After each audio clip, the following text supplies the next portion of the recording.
Let me let me start this recording really quick. But this is Mike with Mike Core Intentions. I'm joined this afternoon by Fouad, who is our underwriter and has been helping us as we start looking at more and more opportunities. I think as any real estate sponsor, anybody who's in the multifamily space, and you're looking for opportunities in different markets, you have a lot of deals coming across your desk. And in a lot of cases, it helps you to have somebody else that can underwrite some of those deals, that can look at some of the metrics and say, hey, this makes sense or it doesn't make sense. Because a lot of times we can get bogged down looking at things. And Fuad's been a great help for myself and my partners on a deal that we're working on right now in Tampa. It's a 40-unit apartment complex. It happens to be 24 two-bedroom townhouses and 16 one-bedroom duplexes. It's a value add. It's a heavy lift. We're going to go in and put upwards of $450,000 in capital improvements into it, turn around, re-engineer it, and put it back on the market. After we'll run it for about 6 years, and then we'll sell it in 6 years. So that's kind of what we're trying to do, what we're planning to do with that particular property. Hey, one of the things I think that's really creative is when we were down there, we realized when we were down doing the due diligence, and really that's what we're talking about here this afternoon is due diligence. But when we were down there doing the physical part of the due diligence, there's a storage shed that's on the property by the one bedrooms. And we felt that we could really add some value to the property and create revenues. I'm a huge proponent on how do we look at a property and how do we create more revenue. So how do we make it more profitable, which increases the value?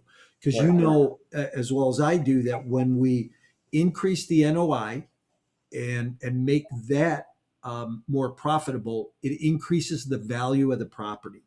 So if we can drive the NOI, we drive the value of the property. So how do we drive the NOI? We have to increase income, decrease expenses, do a combination of both, which is always the best place to be, or uncover amenities. So I've done things in the past, Fuad, where we've uncovered amenities where it might be parking or a garbage valet service or a concierge service of some sort. But in this case, we had a storage shed on the property, and we know that we can go in and re-engineer the storage shed. They used to use it for storage and for an office, but we don't need any of that. So we're going to create a laundry room. We'll partner with somebody to bring in washers and dryers, and they will own the washer and dryer. So we're not responsible for that, and we get a portion of the profit. So we'll create this room through our capital improvements, put washers and dryers in there with the help of another company, and then we'll drive the profit as a result of that. So that's a pretty interesting process. So how do we, I think the question I always ask people is how do you think outside the box to create more value, to create more opportunity within that apartment building or apartment complex that you're buying? So. Right. Yeah. Yeah. I've heard a lot of like creative ways of doing that type of stuff, like taking unused basements and like renovating them up to code and adding more units, increasing the NOI that way. Parking lot income, laundry income, like you mentioned, is all like stuff that I've heard of. So yeah, Yeah. it's definitely all about like creativity and like how you really take it upon yourself to like re-engineer that stuff. So You could create storage. You could put storage lockers in. You could do package lockers are really have become popular where you can bring these lockers on a property and Amazon or whoever can drop those off. You can get a little bit of revenue from those. I bought a property one time that what was it? This is where it really made sense to me, where I really started to see the opportunity and thought, boy, how much more creative can we be? But parking, people don't want to walk across a parking lot sometimes. or walk in the rain, right? So there were 20 buildings. Each building had two doors at either end of the property, or Mhm. either end of each building. And there were parking spots outside of each door, either side. So we took those two parking spots on every door, which was four parking spots per building. It was like 80 parking spots. And we said, well, let's test this. And we said for $25 a month, boy, within 30 days, they were all rented. So we said, well, we're going to increase the rent. And Mhm. before we turned the property over, we got those 80 parking spots up to about $75 per spot that people paid for outside of the lease. So it just drove revenue, right? Huge. Yeah, it was an interesting opportunity. So I tell people, hey, think outside the box. What can you, if you look around and you're quiet, a lot of times we can't think about our business, or we don't work on our business. Did you ever read a book called The E Myth, Fuad? No, I actually, my other mentor told me to pick it up 2 days ago. So Oh, really? That's yeah, funny. Yeah, it's a great book, because what he talks about in that book is he talks about working on your business, not in your business. He right. said most entrepreneurs are become a victim of uh, Uh, busyness and not being able to pay attention to what's going on around them. So what he says is, if you can work on your business, that's where you become more successful, more effective in what you do. mhm. And he said that most entrepreneurs become practitioners. He said if you're a contractor, you'd be better off opening a veterinarian's office, because you don't know how to work on an animal and you'll work on the business, than you Right. would be to open up a contracting business where you'd work in the business. So, So yeah, yeah, that's huge.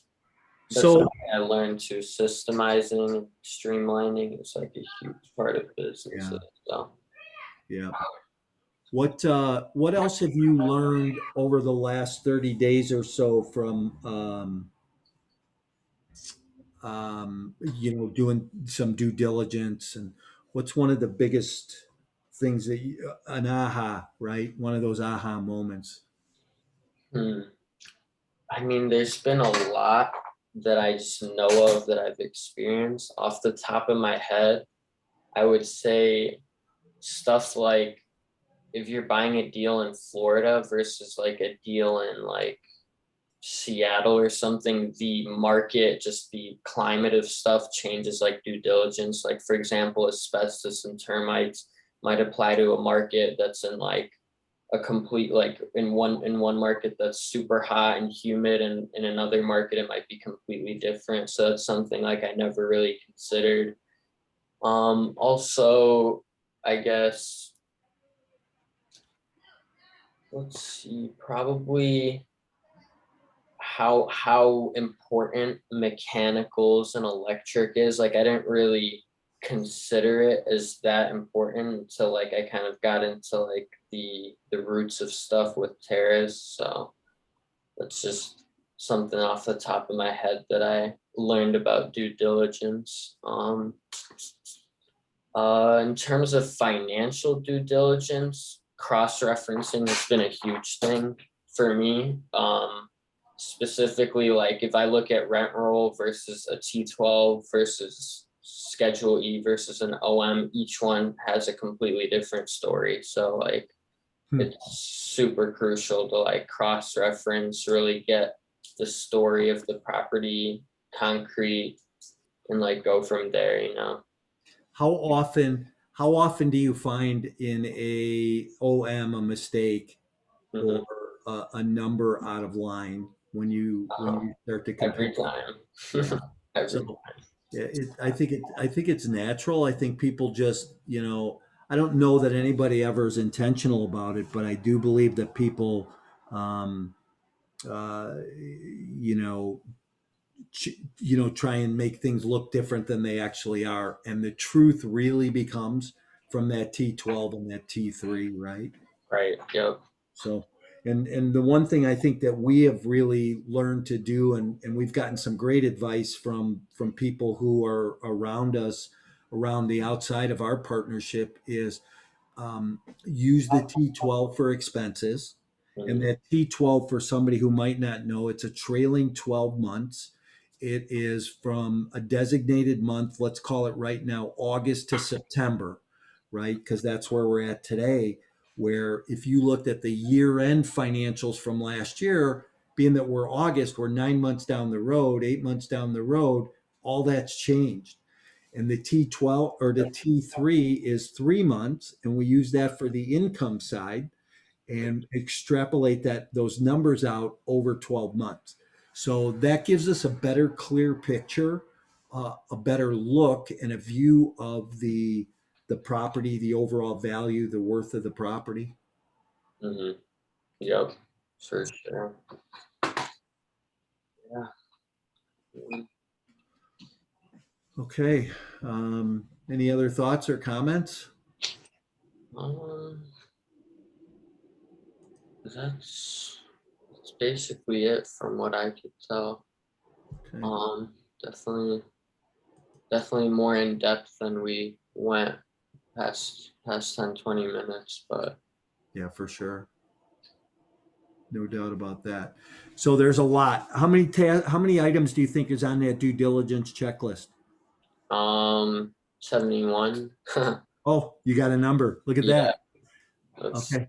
So 71 items on a due diligence checklist. I would invite anybody who doesn't have one or doesn't have a thorough one to reach out to me. I'll make sure you get a copy. If you are somebody who is looking for, and one of the things I talked about early was the strength of the sponsor. So if you're an LP, a limited partner looking for an opportunity, a place to put some private equity, the strength of the sponsor and the depth that the sponsor goes in their due diligence and their underwriting are things to really take into consideration when you're vetting a sponsor. How long have they been a team? What has their background been? What mistakes have they made along the way? Mistakes are good. I believe that mistakes build character, and that mistakes help people really see and take a deep look of what you can do with inside of a business.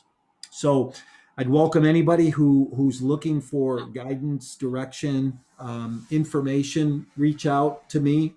Fuad, if somebody wanted to get a hold of you and just pick your brain a little bit about due diligence, how do they do that? I mean, you can find me on Facebook, Instagram. It's Fouad Anawis, FOUADANAWIS. So feel free Perfect. to reach out. Good deal. Hey, thanks for being here, and I appreciate your help. And I know that so do Kevin and Rochelle, and you've really helped round out our partnership team a little bit. And big things to come, I think, for all of us. So Yeah, looking it's great. forward to that. And if people are looking for, want to vet a team, come, you know, Mhm. hang out with us for a little bit. So. Hey, everybody, thanks for being here today. Another episode of LinkedIn Live, and we'll be here every Monday and Wednesday at noon just for a few minutes, just giving some data and some information. You can also like us and love us on other platforms, me, Mike Morawski, or at My Core Intentions on Instagram and Facebook and Twitter and any place you hang out or get your social media fix. Thanks for being here. We'll talk with you soon. Thank you.